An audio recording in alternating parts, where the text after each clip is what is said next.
سمائیے حضور آج رات چاند گرہن ہوا تھا جی. تو یوں تو چاند گرہن اکثر ہوتا رہتا ہے, ٹھیک ہے, لیکن اس مذہبی لحاظ سے اس کی کوئی اہمیت ہے اور ان کی کیا طبعی یا روحانی؟ چاند گرہن اور سورج گرہن کے متعلق ایک بات تو یاد رکھنی چاہیے کہ حضرت صلی اللہ علیہ وسلم نوافل پڑھتے تھے اور نوافل کی تحقیق فرماتے تھے, اور دعائیں ہوتی ہیں. بعض دفعہ جتنی دیر سورج گرہن رہا ہے اتنی دیر نماز جاری رہی. تو اس لیے یہ علامتیں ہیں کسی خدا تعالیٰ کی رحمت کے درمیان وقتی پردہ حائل ہونے کی.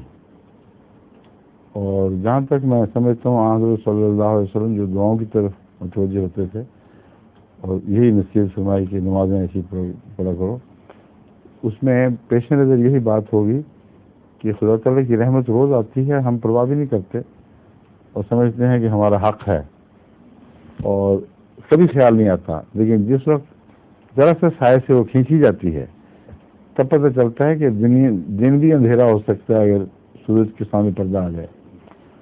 تو اس وجہ سے اللہ تعالیٰ کے ساتھ مستقل گہرا تعلق رکھنا اور وقتی پردوں سے استغفار یہ مقصد ہے, نہ کہ نہ کہ توہمات کا اس سے کوئی تعلق ہے, اس کا کوئی تعلق نہیں.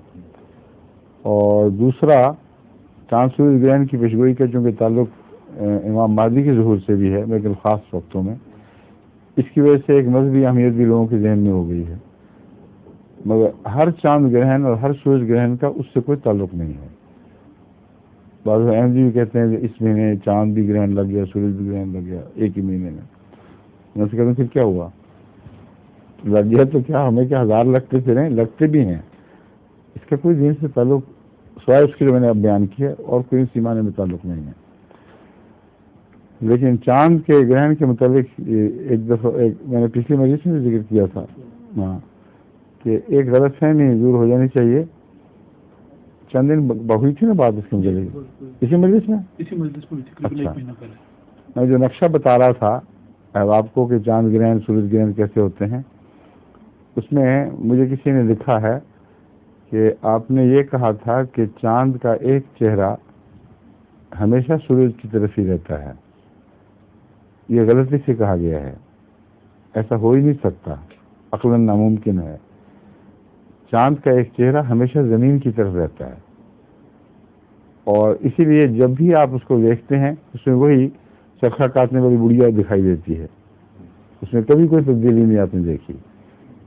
تو یہ کہنا تھا, اس کی بجائے یہ کہہ گیا ہوں کہ چاند, مجھے کسی نے لکھا ہے, میں نے دوبارہ سنا تو نہیں خود, کہ چاند کا ایک چہرہ ہمیشہ سورج کی طرف رہتا ہے.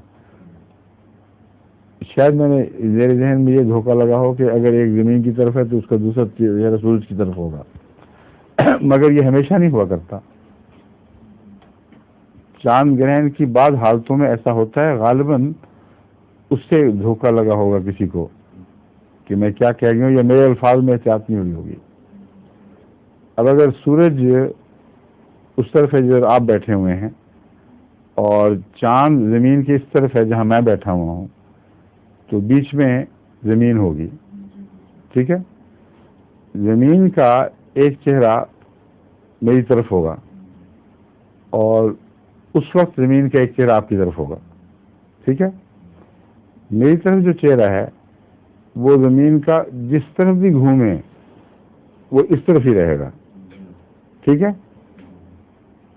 اب جب زمین گھوم کے اس طرف چلی جائے گی دائیں ہاتھ پہ, تو چاند کا چہرہ اس طرف ہی رہے گا, زمین کی طرف ہی وہ چہرہ. تو اب سوال یہ ہے کہ سورج کی طرف وہ چہرہ نہیں رہ سکتا, کیونکہ چاند جو گھوم رہا ہے وہ زمین کے ارد گرد گھوم رہا ہے, اور جب ارد گرد گھومتے ہوئے اس طرف پہنچے گا تو ہو سکتا ہے وہ زمین کے نیچے کی طرف ہو اور چہرہ سورج کی زمین کی طرف ہو, آدھا چہرہ پھر سورج کے سامنے ہوگا. جب پرلی طرف چلا جائے گا تو پھر پورا چہرہ زمین کی طرف بھی ہوگا اور سورج کی طرف بھی ہوگا. تو یہ جو چاند کا زمین کی طرف ہمیشہ رخ رکھنا ہے, اس کی وجہ سے سورج چاند گھٹتا بڑھتا ہے. چاند یعنی چاند کا جو چہرہ زمین کی طرف رہتا ہے وہ تو مستقل رہے گا. کبھی اس سے زاویہ میں ہوتا ہے کہ اس کے اوپر اس طرف تھوڑی سی روشنی پڑتی ہے سورج کی جو زمین کی طرف ہے, کاش سی پڑتی ہے. سورج ایسی جگہ ہے کہ زمین کی طرف چاند جو سورج چہرہ کیے ہوئے ہے وہ ذرا سا یوں ہے تو ایک کاش سی ہے جس پر سورج پڑ رہا ہے, اور زمین سے ہم دیکھ رہے ہیں کہ نیا چاند چلا ہے, دعا کرو بسم اللہ ہے, وہ ہلال ہے, پہلی رات کا ہلال. اور جب وہ روز بروز اس کا زاویہ بدلتا ہے تو ایسے طریقے پہ بدلتا ہے کہ مسلسل زیادہ چہرہ سورج کا چاند, وہ چہرہ جو زمین کی طرف ہے, زمین چاند کا وہ چہرہ جو زمین کی طرف ہے اس پہ زیادہ حصے پر روشنی سورج کی پڑ رہی ہوتی ہے, یہاں تک کہ ایسے زاویے سے سورج روشنی ڈال رہا ہے کہ زمین بیچ میں حائل نہیں ہوتی, اور ایک طرف سے پورے چاند کے اس چہرے کو روشن کر رہا ہے جو زمین کی طرف ہے. اگر ایسی صورت میں جبکہ سورج پرلی طرف ہو, چاند زمین کی دوسری طرف ہو, اور روشنی براہ راست نہ پڑ سکے بلکہ زمین بیچ میں حائل ہو جائے, اس وقت چاند گرہن لگتا ہے. اور یہ واقعہ 13, 14, 15 کے سوا ہو نہیں سکتا. 13ویں رات, 14ویں رات, 15ویں رات قانون قدرت خدا نے ایسا بنایا ہے جب تک ان کی رفتاریں نہ بدل دیں اس وقت تک یہ جو معین تاریخیں ہیں ان کو دنیا کی کوئی طاقت بدل نہیں سکتی. اور اگر خدا نے بدلنی ہوتی ہیں ایجادی طور پر تو قرآن کریم میں یہ نہ فرماتا کہ ان کی رفتاریں جو ہیں اور آپس کے فاصلے وہ ایسے قطعی طور پر معین کر دیے گئے ہیں کہ وقت معلوم جو ان کا ہے جس کی طرف یہ حرکت کر رہے ہیں بالآخر جب فنا ہونا ہے انہوں نے, اس وقت تک ان فاصلوں اور ان رفتاروں میں کوئی فرق نہیں پڑ سکتا. جب خدا کہتا ہے نہیں پڑ سکتا تو مولوی کون ہوتا ہے کہ ڈالنے والا؟ وہ یہ بہانہ بناتے ہیں. پھر وہ کہتے ہیں پہلی رات کا چاند بھی گرہن لگ سکتا ہے. پہلی رات سے مراد چاند سورج کے گرہن کی سورج چاند کے گرہن کی برات نہیں کہتے, وہ مہینے کی پہلی رات کہتے ہیں. ہم کہتے ہیں مولوی جی خدا خوف کرو, کچھ پڑھ لیا کرو سائنس بھی. سورج چاند گرہن کی تاریخ خدا نے مقرر فرمائی ہوئی ہے, اور یہ طریقہ ہے. اس میں بتاؤ کیسے ہو سکتا ہے؟ پہلے وہ کہتے ہیں اللہ تعالیٰ رفتاریں بدل سکتا ہے, اللہ تعالیٰ جو چاہے کر سکتا ہے.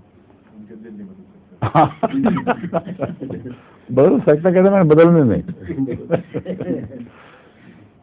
وہ اس کا یہ میں اس کا جواب سمجھا رہا تھا غالباً کہ خدا سب کچھ کر سکتا ہے مگر جس جو کر سکتا ہے وہ کہتا ہے میں نہیں کرنا, تو مولوی کیسے کروا لیں گے زبردستی اس سے؟ سمجھے؟ یہ جو فاصلے ہیں آپس کے اور نسبتیں ہیں ان کے مطلب قرآن کی قطعی گواہی ہے کہ یہ وقت معلوم تک یا اجل مسمہ تک تبدیل نہیں ہوں گے.